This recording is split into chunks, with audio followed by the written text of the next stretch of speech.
Caddy? Yes, ma'am. Mr. Caddy, you were previously in court and entered a motion to revoke your unadjudicated probation. You're on probation for burglary of a habitation. It was a 7-year deferred probation. I have received the updated pre-sentence report, and has everyone had an opportunity to review that report? Yes, Your Honor. So, there was no agreement reached. Ms. Holmes, you may proceed. Thank you, Your Honor. I've discussed this MTRP with Mr. Caddy. He has played true to the violations involving the thefts that occurred at Target location in Port Arthur. Your Honor, Mr. Caddy has also had the opportunity in the past to successfully complete the ISF program. In 2023, he did complete, I believe, both tracks of ISF, which shows that he can make appropriate decisions and follow directions and complete tasks that are given to him. Within the last year, he obviously made bad decisions in which he committed these thefts at the Target location. Mr. Caddy is asking for another opportunity to be continued on probation. We do see that the recommendation from the department, it states that the revocation is recommended. However, if the court elects to continue Mr. Caddy on probation, that he remain off the premises of Target and that this be reviewed in 3 months to monitor any progress. Your Honor, we are asking that he be given that opportunity to show that he can make, since being placed on probation, he has got married. His wife is here today, as well as he does have his mother at this time is very sick and ill, and he does help to. The courtroom didn't explode with drama that day. It tightened quietly, heavily. Two men stood before the same bench in the same morning asking for the same thing, another chance. But court isn't built on emotion, it's built on memory, and judges remember every promise, every violation, every time someone says this time will be different. Take care of members in the household. Your Honor, Mr. Caddy would also like to address the court as to this situation, but we are asking that he be provided the opportunity. We see that he obviously has been afforded an opportunity in the past with ISF, but we believe that if he's given the opportunity again, that he can get steered back on the right track to make more better and more positive decisions going forward with his life. Would you like to address this? Yeah, yes, ma'am. Go ahead. Thank you. I know I made a lot of mistakes, dumb mistakes, but I just ask that you please consider reinstatement. I have a lot of time fixing words. I have a lot of people that, willing to help me with jobs and stuff like that. Like you said, I do have my mom has a lot of stuff going on this evening. Today, she's in surgery today. So I just got a lot on my heart right now. So, Mr. Caddy,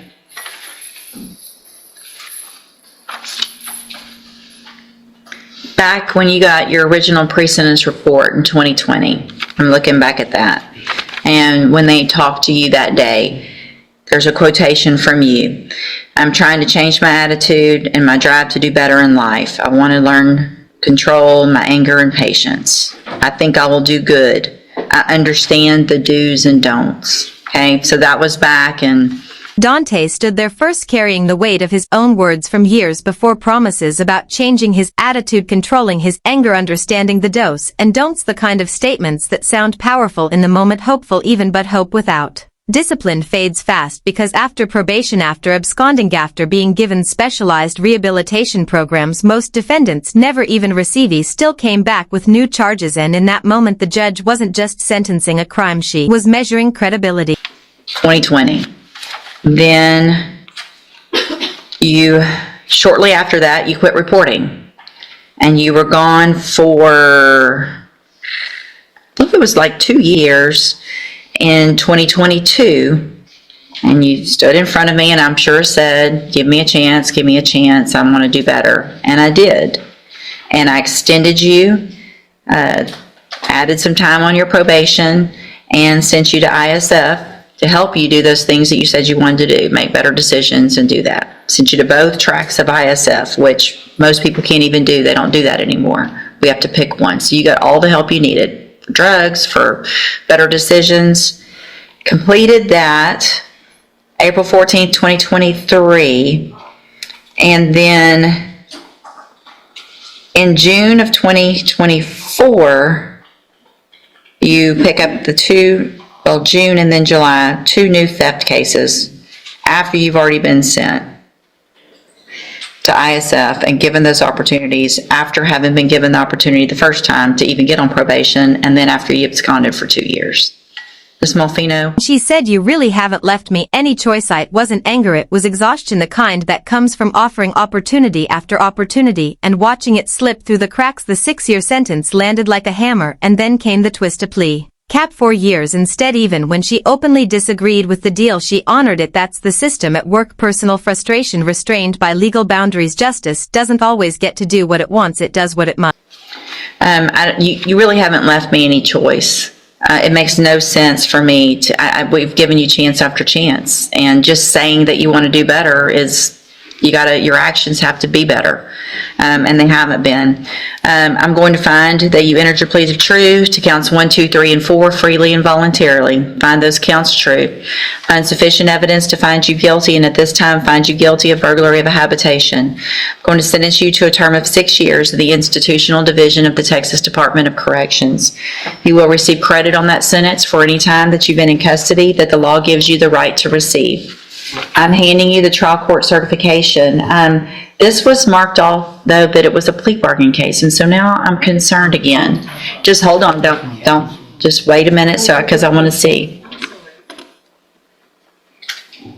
Double check that there's nothing.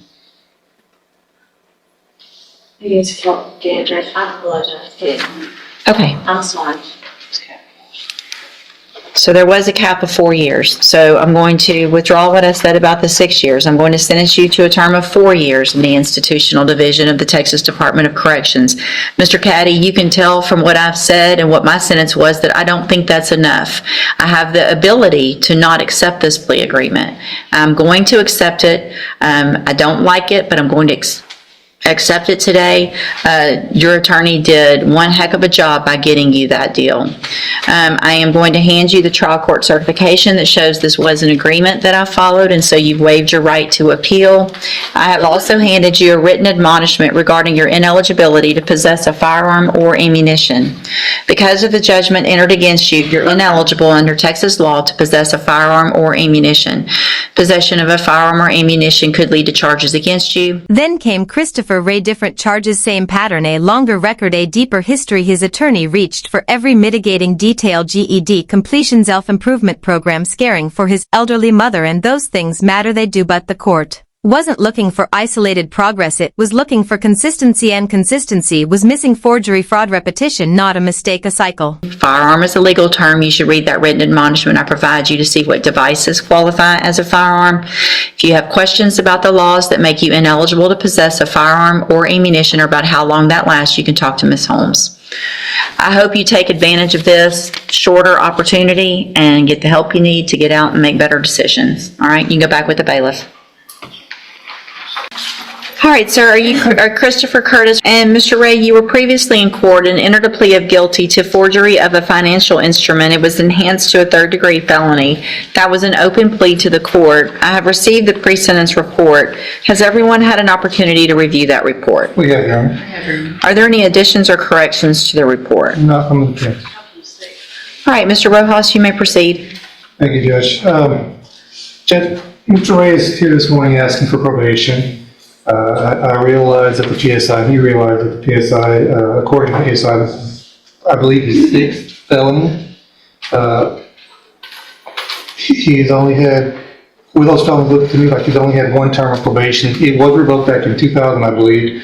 But that's the only term of probation he's ever had for the felonies. I suspect just he was in jail and probably had credit for time served on the other ones.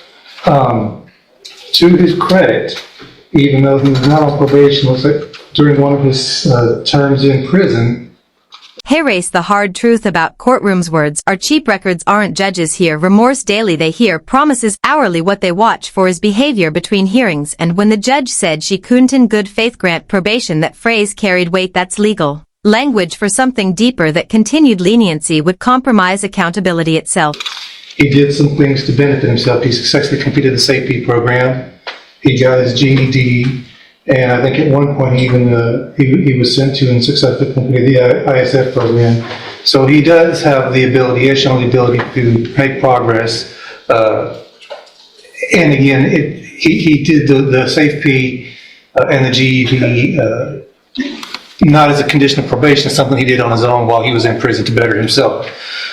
He's telling me that if he were to be granted probation, he's got a job, he's going to be able to go back to his previous job as an auto mechanic. The owner of the shop has reached out to him or told him that as soon as he gets released to go back, he still has a job there with him. He is the only caretaker for his elderly mother. His father died, I think, around 5 months ago. His mother is home living alone, and he would be the only caretaker for her since the father has passed away. Looks to me like he also has a case out of Harris County that he's currently on probation for. I talked to him about that. He says he's spoken with somebody from Harris County. They're not going to revoke him. I think there was a felony that came up after that probation, but they're not going to revoke him based on that. So he still is on probation in Harris County. And according to this PSI, at least he's a low risk for revocation on the probation. So we're asking the court to consider all that and grant them a term of probation. All right, thank you. Ms. Malfino?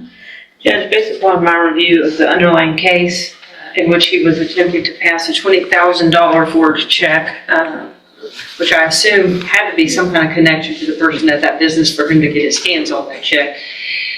Based upon that and his criminal history, I just can't in good faith agree with probation being satisfactory in this case. He's continued to commit the same type of offenses after this offense, and my read of it is that he's currently on parole, not on probation, and I feel like upwards of a 5-year sentence is appropriate, Judge. It looks like I think the way I read it, he's on parole and probation. I believe that's for 2 felony offenses that were committed after this one was committed, and this one was committed after 3 felonies convictions. I mean, Mr. Ray, really, what Mr. Rojas said about you going to SafeP in the past and bettering yourself is great, and the fact that you went to ISF just in 2019, and that after that, I mean, it kind of totally just diffuses his whole argument, and he's trying to pull out anything to help you, and I appreciate he's doing that, and you should too, but all it does is point out to me that you have all the tools and you continue to break the law, and the same thing of forgeries and burglary and fraudulent use of possession. I mean, it's just stealing from people or places, and I agree with Ms. Malfino. I can't in good faith put you on probation. It doesn't make any sense to me whatsoever. I'm going to find that you entered your plea of guilty to forgery of a financial instrument freely and voluntarily, find sufficient evidence to find you guilty, and at this time find you guilty of that. Sentence you to a term of 5 years in the institutional division of the Texas Department of Corrections. You do receive credit on that sentence for any time that you've been in custody, but the law gives you the right to receive. This was not an agreement. I'm handing you the trial court certification of your right to appeal. You do have some rights to appeal. You can talk to Mr. Rojas about that. I have also handed you a written admonishment regarding your ineligibility to possess a firearm or ammunition. Because of the judgment entered against you, you're ineligible under Texas law to possess a firearm or ammunition. Possession of a firearm or ammunition could lead to charges against you. Firearm is a legal term, and you should read the written admonishment I provide you to see what devices qualify as a firearm. If you have questions about the laws that make you ineligible to possess a firearm or ammunition, or about how long that lasts, you can talk to Mr. Rojas. If you'd like to, sir, you can go back with the bailiff. And that's what made this day powerful, not because the sentences were shocking, but because they were inevitable. 2 men, 2 chances, or more rehabilitation offered, tools provided, yet both returned to the same place. The bigger question isn't whether the system gave them opportunities, it's whether they used them, because second chances are real, but they expire, and in a courtroom redemption isn't promised, it's proven.